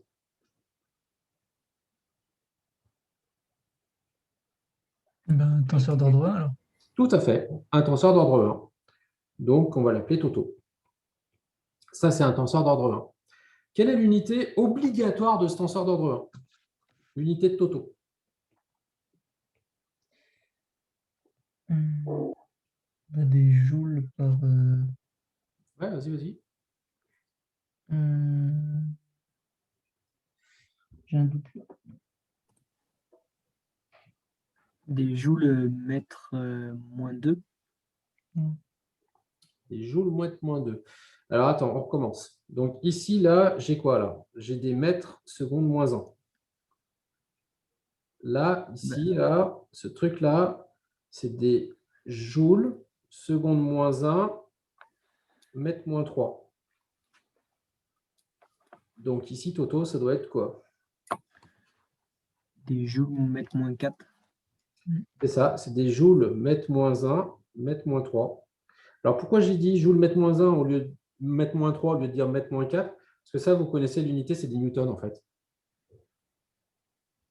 Donc en réalité, Toto, c'est des newtons par mètre cube. D'accord? Donc Toto, en fait, c'est des newtons par mètre cube. Et ce truc-là, on va l'appeler F int, comme ça, c'est un vecteur. Hein. Et donc, c'est ce qu'on appelle en fait les efforts volumiques internes.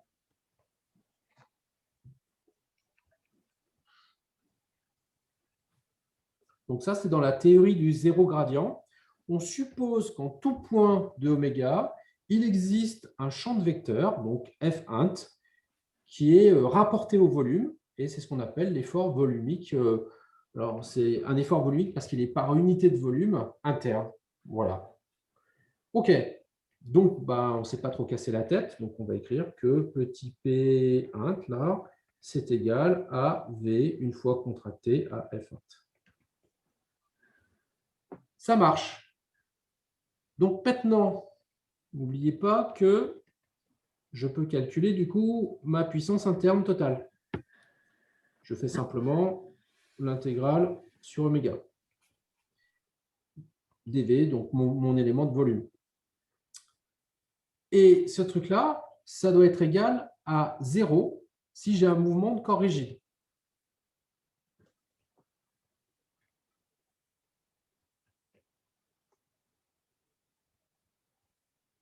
On doit avoir P chapeau int égale à 0. Par conséquent, ça veut dire que petit p chapeau int doit aussi être égal à 0, entre autres. On y va. Donc, si je calcule ma puissance interne totale, ça va être égal à moins. Le signe moins qui est là, c'est une convention. Hein, parce que c'est une puissance interne, donc on met un signe moins devant. C'est la convention du banquier. Laissez tomber pour l'instant, simplement, vous savez que c'est une puissance qui est négative. Parce qu'en fait, dans l'état d'esprit, elle doit être rendue, puisque en fait, c'est une puissance interne qu'on va stocker. Et donc, cette puissance va être rendue lorsque, par exemple, on va relâcher le ressort. Cette puissance interne va être rendue. Donc, on a ici V chapeau rigide, une fois contracté, avec F int, dV. OK? Donc ça, je développe. Ça fait l'intégrale moins l'intégrale sur, c'est pas D, c'est oméga, mais bon, c'est pareil en fait. Que je fasse l'intégrale sur D ou oméga, ça n'a pas trop d'importance. De toute façon, si je fais l'intégrale sur tous les D, je vais arriver à oméga aussi. Donc, là, on va s'occuper juste d'un petit bout de oméga. Ça me fait l'intégrale de ça fois F int plus, on va mettre une parenthèse ici, plus l'intégrale sur D de θ chapeau x fois F int. Et donc, je vous rappelle, ce truc-là, si j'ai un mouvement rigide, ça doit être égal à 0. Donc, ça veut dire qu'il faut que cette intégrale-là soit nulle et que cette intégrale-là soit nulle. On va prendre la première pour que moins l'intégrale de A chapeau, une fois contracté à F int, soit égal à 0. Qu'est-ce qu'il faut? C'est un mouvement de corps rigide, mais c'est quel que soit le mouvement de corps rigide. Donc, quel que soit A chapeau. Ben, je n'ai pas le choix. Il faut que F int soit égal à 0. La conclusion de ça, ça veut dire que la théorie du zéro gradient ne peut pas en fait être utilisée pour modéliser des solides qui se déforment, tout simplement. C'est impossible. Pas de théorie du zéro gradient pour les solides déformables. La théorie du zéro gradient, c'est celle qu'on a utilisée pour le corps rigide la dernière fois, hein. Donc ça, c'est une conclusion importante. On ne peut pas en fait se passer du gradient de V pour pouvoir faire une théorie des solides déformables. Alors, du coup, on va passer à une autre théorie, la théorie du premier gradient. Alors, je ne vous cache pas qu'il existe une théorie aussi du second gradient, une théorie du troisième gradient, etc. Donc, la seule différence, c'est que au lieu de considérer V comme variable cinématique, eh bien, dans la théorie du premier gradient, la variable cinématique que vous allez utiliser, ça va être le gradient de V chapeau. Alors, je ne vous fais pas un dessin, hein, mais dans la théorie du second gradient,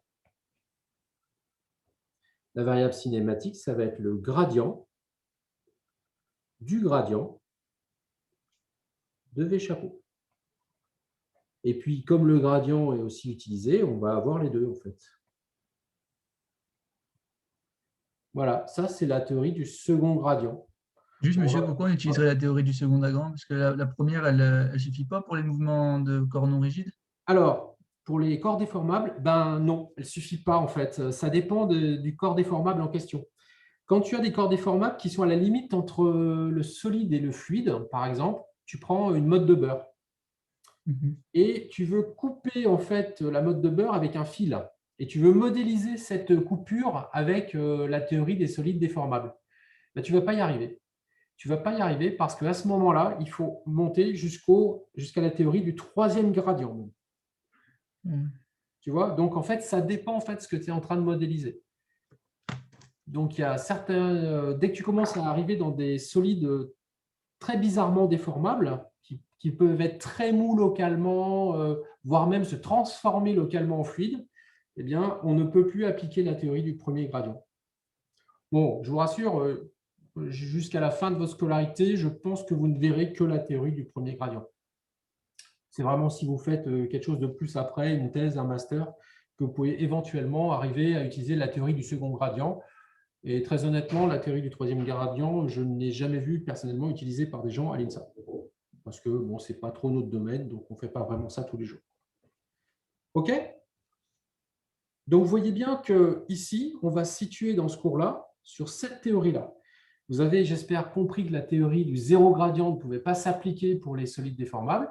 Et donc là, on va regarder la théorie du premier gradient. Donc, dans cette théorie du premier gradient, bah, c'est pareil, hein, je choisis ma cinématique. Donc, quelle est l'unité de gradient de V chapeau? C'est quoi son unité? Je vous rappelle la définition de V chapeau. Hein. C'est par Gradient de seconde. chapeau.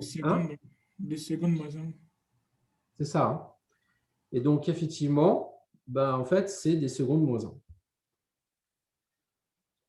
Ça marche. Donc, l'asténique nous donne quoi?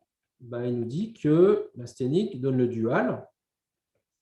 Donc, le dual, c'est un truc qu'on va devoir multiplier par un tenseur d'ordre 2.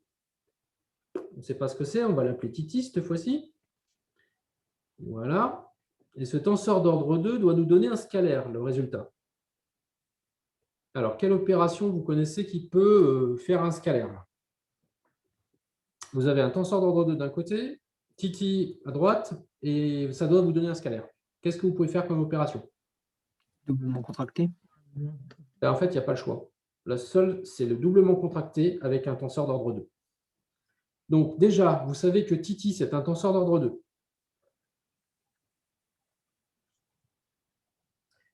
Quelle est son unité? Ouais, je ne vous laisse pas chercher parce que c'est toujours pareil. Hein. On cherche à obtenir une puissance, c'est-à-dire des joules seconde moins 1.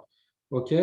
Donc, ici, en fait, l'unité, c'est des… Ça va être quoi l'unité? Du coup, de bêta, ça va être des joules mètre cube moins 3. Ça, c'est l'unité de bêta.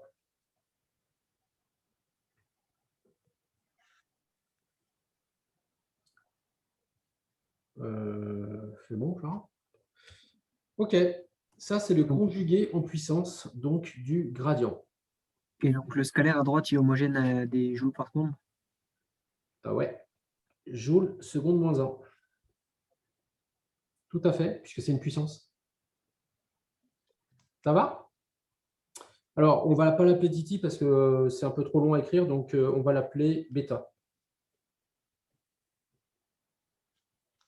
Et donc ça, eh bien, c'est mon petit P int là, donc par unité de volume en fait. Tout ça, c'est des puissances par unité de volume. Donc c'est mon petit P int qui est comme ça. Et on va faire exactement la même chose. C'est-à-dire qu'on va regarder, par exemple, on va appliquer le principe d'objectivité. Tout simplement. Donc le principe d'objectivité, je ne vous ai pas nommé tout à l'heure, c'est celui-là. C'est le même qu'on va appliquer. C'est le principe qui dit que si on a un mouvement de corps rigide, la puissance interne doit être nulle. Donc ça, l'objectivité. Donc, si V chapeau égale un mouvement rigide, forcément, ça doit entraîner que petit p int, ou même grand p int, peu importe, soit égal à 0. OK, donc on y va. On calcule notre puissance des efforts internes, c'est moins l'intégrale sur notre domaine D du gradient de V, chapeau, mais cette fois-ci rigide, doublement contracté avec bêta, dV. Ce que je vais faire, c'est que je vais décomposer mes deux tenseurs là en une partie symétrique et une partie antisymétrique. Donc, ça veut dire que je vais avoir le gradient, la partie symétrique de V rigide, là, doublement contracté à la partie... pardon, excusez-moi, je vais un peu trop vite. Plus la partie antisymétrique de mon gradient de V rigide. Je peux faire ça pour n'importe quel tenseur d'ordre 2, vous l'avez déjà vu. Et je vais faire pareil, je vais double contracter à bêta symétrique plus bêta antisymétrique. Donc, chaque tenseur, je le remplace par sa partie symétrique plus sa partie antisymétrique. Alors ça, ce qui est intéressant, c'est que du coup, vous vous souvenez de ce qu'on a trouvé la dernière fois, quand on a fait ce calcul, tous les tenseurs antisymétriques doublement contractés avec la partie symétrique d'un autre tenseur, ça fait forcément 0. Donc, la seule chose qui va me rester à la fin, ici, dans ce cas présent, eh c'est uniquement les parties symétriques double contractées entre elles, plus les parties antisymétriques double contractées entre elles. Ça, c'est grâce au résultat du TD précédent. OK? Alors, une fois que j'en suis là, eh bien, il faut que, pour que, n'oubliez pas que tout ça, ça doit être égal à 0, puisque là, je suis dans le principe d'objectivité, c'est-à-dire que je suis en train de faire un calcul avec une vitesse qui est rigide, c'est une vitesse de corps rigide. Donc, si ça doit être égal à 0, ça veut dire que mes deux fonctions qui sont sous l'intégrale, là, ces deux-là, doivent être égales à 0. OK. Donc, ce qu'on peut montrer, en fait, c'est que ensuite, il faut remplacer, on remplace V chapeau rigide par ce qu'il vaut, c'est-à-dire une translation plus une rotation virtuelle fonction de x. Voilà, ça c'est une vitesse de solide rigide. Vous faites les différents calculs qui vont bien derrière et vous allez trouver par exemple que, alors on va calculer, je vais vous le calculer vite fait, on peut le calculer, on va calculer tout le gradient déjà pour commencer. V chapeau rigide, c'est le gradient de A chapeau plus θ vectoriel x. Donc là, c'est tout le gradient. Puis après, je vais le séparer en une partie symétrique, une partie antisymétrique pour pouvoir continuer mon calcul. Donc ça, ça va assez vite. C'est le gradient de A plus le gradient de cette bestiole-là qui s'appelle θ chapeau vectoriel x. Le A, ici, c'est un vecteur. Il est constant, il ne dépend pas de la position. Donc déjà ça, hop là, le gradient, il va faire 0 ici. Alors là, il faut faire attention, je vais écrire ça comme il faut, c'est que ce terme-là, forcément, ce n'est pas un double trait, là, c'est vraiment un vecteur, vecteur chapeau. Vu que je suis vectoriel fois x, bah forcément, quand je vais calculer le gradient, le x, il intervient. Et il se trouve que ça, alors je ne vous fais pas le détail du calcul, mais ça, c'est toujours un tenseur antisymétrique.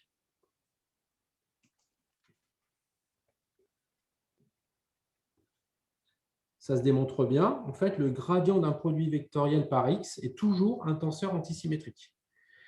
Donc, ce qui veut dire que mon tenseur gradient des vitesses rigides, eh bien, en réalité, vu que ce résultat-là est toujours un tenseur antisymétrique, eh bien, ça veut dire que mon tenseur, il est égal à un tenseur antisymétrique à S de V rigide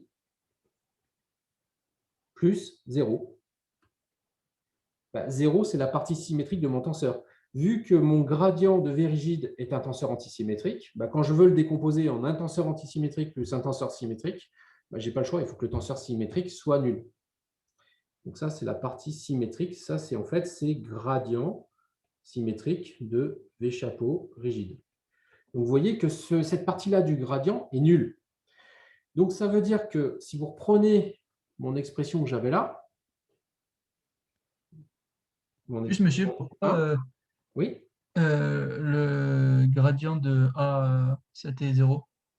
Ah, parce que A ne dépend pas de X. Donc quand tu ok. calcules le gradient, ça fait 0. Ok. Car A ne dépend pas de X. OK. Donc, du coup, si je reprends mon équation 1 qui est là-haut sur ma puissance virtuelle interne, eh bien, je vais trouver, vous voyez, la partie symétrique de V chapeau rigide est égale à 0. Donc, ça va faire moins l'intégrale. Du coup, cette partie-là, là, je sais qu'elle vaut vraiment 0, donc je ne la mets pas. Et il va me rester que ça.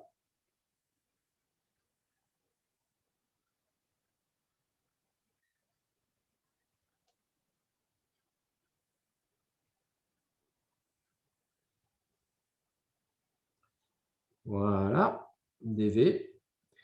Ça, il ne me reste plus que ça comme ma puissance. Alors, je devrais plutôt mettre des points d'interrogation là, parce que je ne sais pas encore si ça va être égal à 0. Qu'est-ce que je dois faire pour que ce truc-là soit égal à 0, quel que soit V rigide, du coup?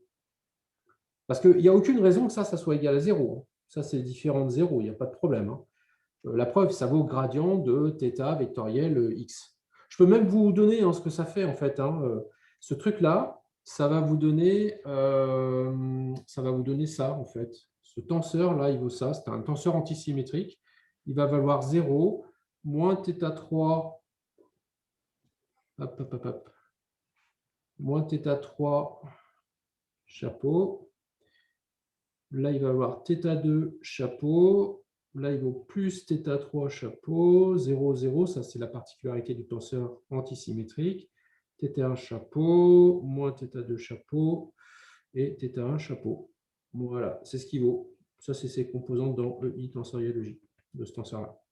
Donc, celui-là n'est pas symétrique. Donc, qu'est-ce que je dois avoir pour que P interne soit égal à 0? Qu'est-ce que je dois avoir? Bêta. Ouais, vas-y, vas-y. Bêta égale à 0, non? T'es sûr?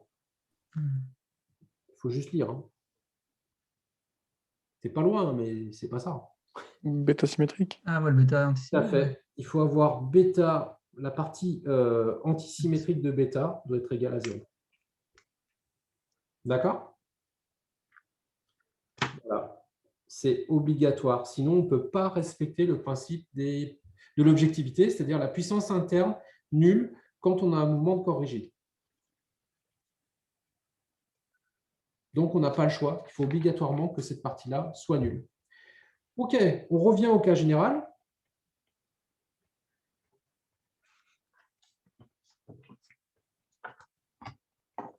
Donc, de notre champ quelconque, des chapeaux. Donc, ça veut dire que dans ce cas général, notre puissance virtuelle interne, eh bien, ça doit être égal à moins l'intégrale sur le domaine du gradient symétrique de V, chapeau, doublement contracté à bêta symétrique dV. Voilà. Donc, ma puissance interne ne peut pas être différente de ça. Ça va pour tout le monde? Alors, ça veut dire quoi pour la suite du cours? Eh bien, ça veut dire qu'on va s'intéresser uniquement à cette quantité. Cette quantité-là, qui est le gradient symétrique des vitesses, on va l'appeler L. On va l'appeler D, par contre. Excusez-moi, D. Des chapeaux, parce qu'il est virtuel dans ce cas-là. Et ce tenseur-là, qui s'appelle bêta, mais dont on prend que la partie symétrique, on va l'appeler sigma. Et ce tenseur, ça sera, n'oubliez pas, c'est ni plus ni moins que le conjugué en puissance de D, hein. C'est le tenseur dit des contraintes de Cauchy.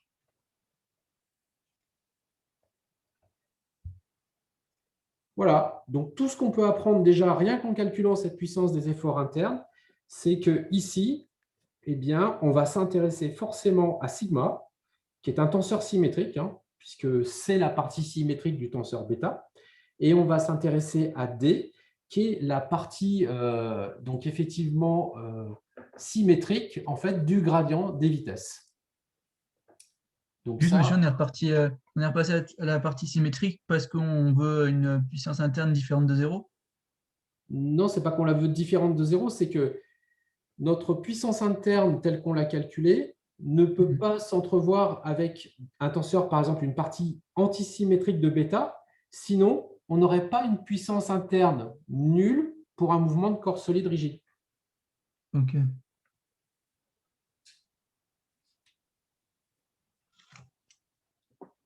Ça va? Bah, du coup, oui, je vois, ouais, mais je vois toujours pas pourquoi on revient en symétrique, du coup.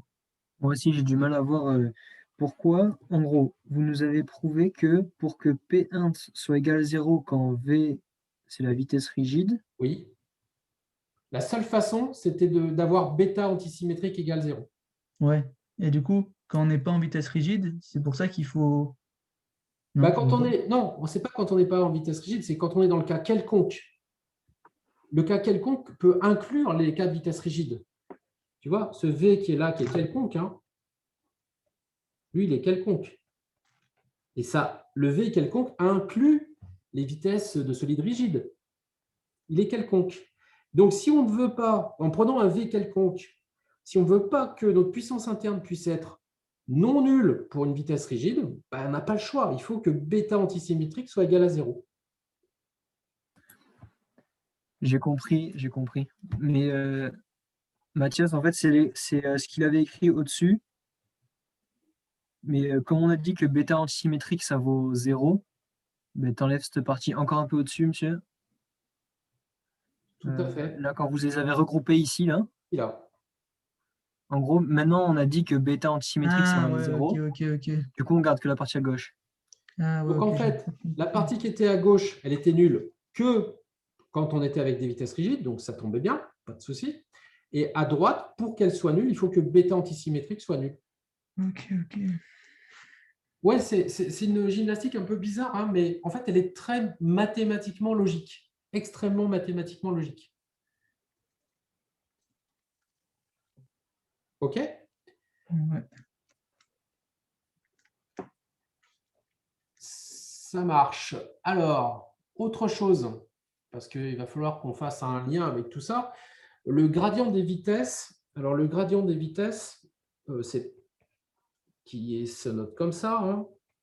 Alors, je vais le prendre au sens général, pas forcément sur des vitesses virtuelles. Et il se décompose en deux bouts. Bah, vous l'avez déjà vu, hein, ces deux bouts. Hein, c'est la partie symétrique du gradient plus la partie antisymétrique du gradient. Bon, là, on fait tout ce que vous venez de voir actuellement. On va simplement leur donner deux petits noms. La première, bah, c'est celle que je vous ai dit, elle s'appelle D, en fait, hein, ce truc-là. D'ailleurs, c'est un tenseur d'ordre 2, ça. Hein.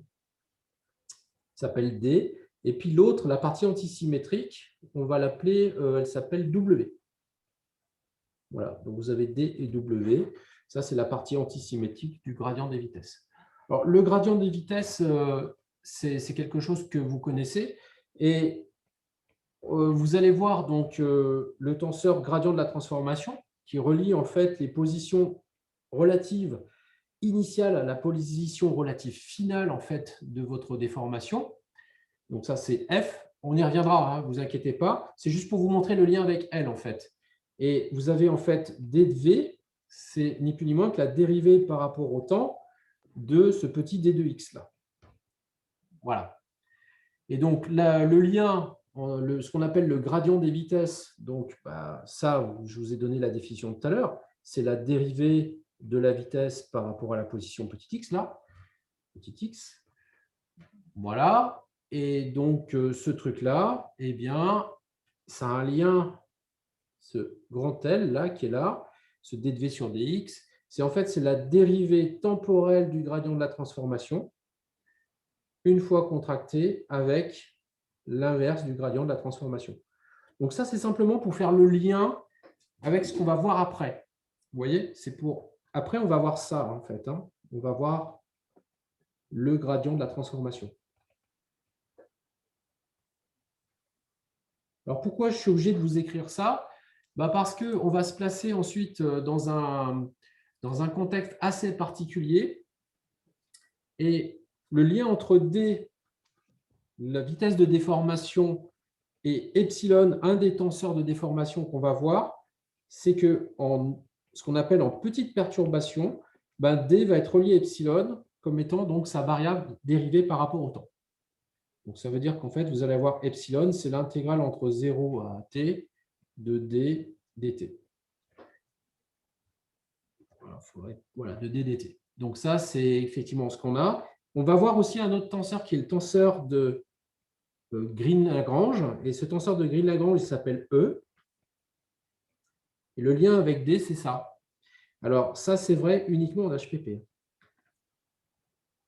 Tenseur de Green-Lagrange.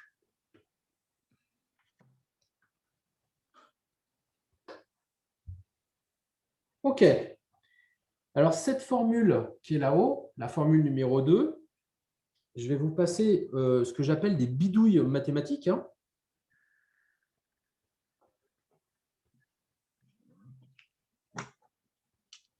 On s'arrêtera là. La formule 2 avec quelques bidouilles mathématiques. Alors, il y a le fait qu'on va utiliser la formule de la divergence.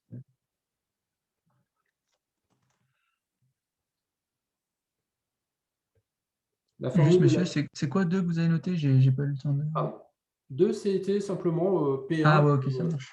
C'est le gradient doublement contracté à bêta, c'est-à-dire à sigma, en fait, la partie symétrique de bêta. Dans tout ce que vous avez écrit, là, monsieur, vous n'avez pas mis les chapeaux sur les V, c'est normal ou… Où ça? Là, tout ça, là, ici? Ouais. Oui, c'est parce que j'ai dit que ça, on peut le mettre dans le cas général, on s'en fiche, ce n'est pas forcément que le mouvement virtuel. Ok. Mais j'aurais pu les laisser, hein, ce n'était pas grave. Si je les laisse, simplement, il faut que je mette un chapeau sur le D, un chapeau sur le W, un chapeau sur le L, etc. Mais j'aurais pu. Hein. Donc, la formule de la divergence, je vous la rappelle vite fait, hein, c'est que la divergence d'un tenseur A une fois contracté avec un tenseur U, eh bien, c'est U divergence une fois contracté avec la divergence de la transposée de A plus A doublement contracté à la transposée du gradient de U. Ça, c'est la formule de la divergence. Et ensuite, on va utiliser la formule de Stokes qui permet de passer d'une intégrale de volume, Stokes, ça s'écrit plutôt comme ça, donc ça permet de passer d'une intégrale de volume à une intégrale de contour. Donc pareil, si vous êtes intéressé par la démo complète, donc ça veut dire que l'intégrale sur le volume de la divergence d'un tenseur d'ordre 1 U, par exemple, fois sur le volume, eh bien ça va être l'intégrale sur la frontière de ce volume, de U par la normale de la frontière, fois ds, un petit élément d'air. Donc ça, c'est la normale.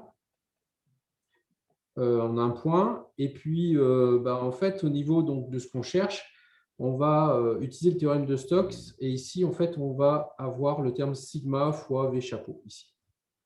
OK, donc si on fait ça, on va obtenir que 2, ça devient la puissance interne. Ça va être l'intégrale triple sur le volume de V chapeau divergence de sigma, dV, moins l'intégrale sur la frontière de sigma n scalaire V chapeau ds. Alors, si vous regardez bien ce qu'on a cherché à faire en faisant ça, en faisant cette bidouille mathématique, on a simplement cherché une chose. On a cherché à exprimer le gradient de V chapeau en fonction de V. C'était le but. Alors, par rapport à ce que vous avez vu en MMEF il n'y a pas très longtemps, ce qu'on a fait, en fait, c'est qu'on a cherché à affaiblir la formule de la puissance. C'est-à-dire qu'on a cherché à avoir des dérivées moins profondes à calculer. C'est-à-dire que le gradient, c'était déjà une première dérivée. Et bien, on a essayé de tout mettre en fonction de V, donc sans avoir à calculer du coup de gradient de V.